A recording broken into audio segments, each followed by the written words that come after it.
Get ready, Staten Island.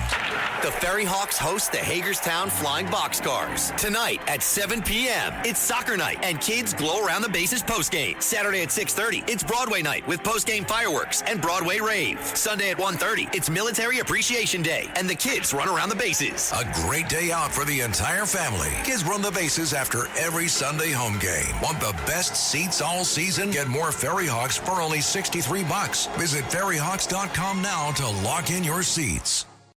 Sunday morning, let's go around the country. Let's go to North Carolina, and we have the former chairman of the GOP with us, Michael Whatley, who is running for the United States Senate. And, Michael Whatley, we know each other a long time. Give me the pulse of what the heck is going on in North Carolina. Tell the country.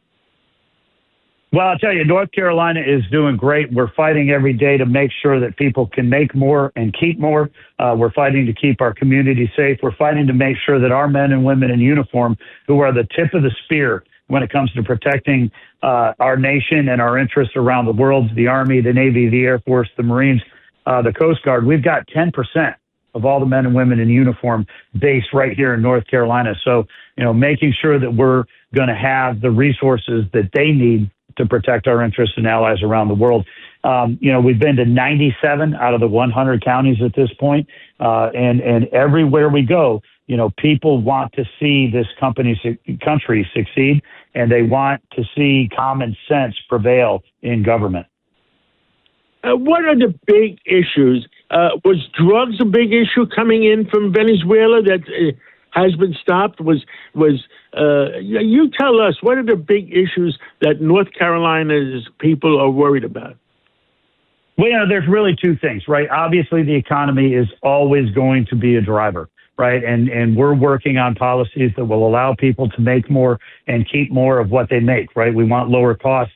We want lower taxes. We want people to have, more job opportunities, to be able to take home more of their money. Those are really going to be the key economic issues that we deal with every day. What are the tax policies, trade policies, and regulatory policies that are going to help our farmers, that are going to help our manufacturers, are going to help our small businesses succeed?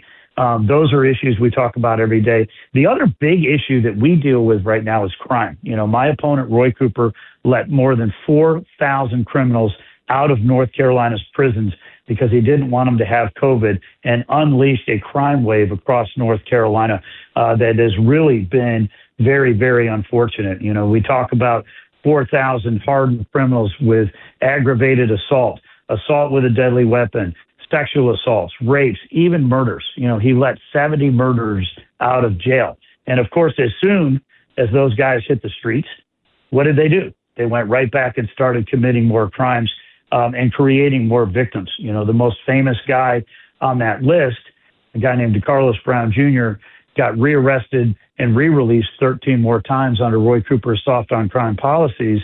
And then last summer, he got on a light rail car in Charlotte and brutally murdered Irina Zarotska, a beautiful young Ukrainian refugee, in cold blood.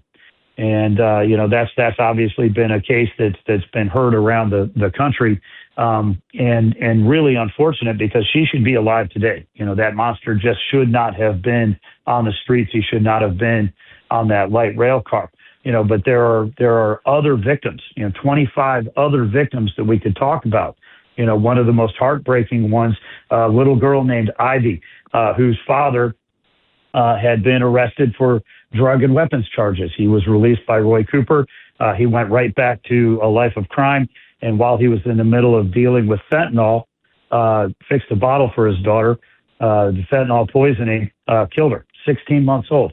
These are things that are absolutely should not happen in North Carolina or frankly anywhere else in America. And we need to make sure that we're going to have leaders here in North Carolina, around the country, who are going to keep our kids and our communities safe. Well, I think the other two big items going on right now is we got to bring this war to an end and bring the prices of oil down and bring the price of gasoline down. And contrary to what some people are saying, I would say 10 days after the war is ended, like President Trump says, the prices are going to go back down to normal. I would say that the price of gasoline will go down under $3 a gallon.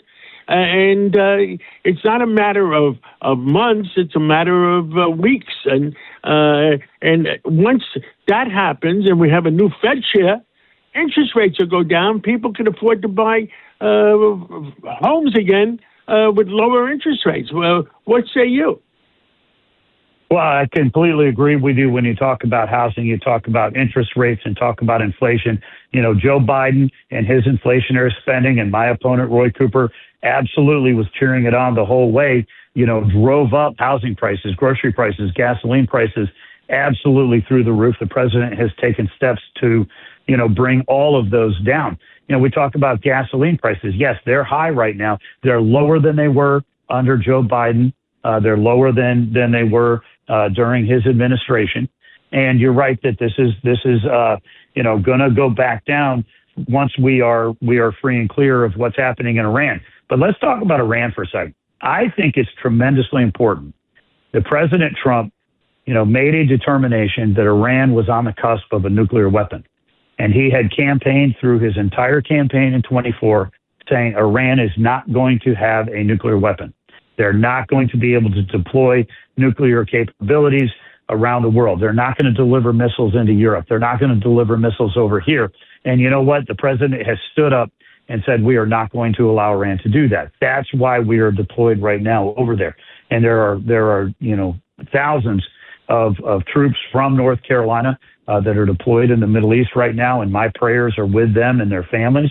But, the president is absolutely right. If you allow Iran to have a nuclear weapon, they will use it. And the world cannot afford to have that happen. And we in America need to stand up and make sure that they can. I agree with you 110%. And even with the skirmishes going on right now, President Trump is respecting the civilians of Iran, and he's hitting all military targets, taking out all their missiles, taking out all their defenses. And let's hope common sense prevails there, because it has to, and we need all our allies to be on our side. Well, we absolutely do, and I think the Abraham Accords, is one of the most undersung accomplishments of the first Trump administration, and the fact that he was able to bring these countries together to talk about putting a hedge around Iran. Talking about understanding the threat that Iran poses, not just to Israel, but to the entire region in the Middle East and the entire world. We need to see the Abraham Accords expanded. But right now, what Iran has done through their unilateral actions and irrational actions is truly unite all of the Middle East against them. Right now, we need to make sure that we end their nuclear, capabilities and desires, and keep the world safe. Michael Whatley, you were a great GOP chairman. You're going to be an even greater United States Senator from North Carolina. And we are there for you. America is there for you, and we need common sense to prevail in the United States Senate. Thank you for coming on this Sunday morning. And I'm going to go to church and light an extra candle. Excellent. John, thank you so much. Take care. Thank you so much.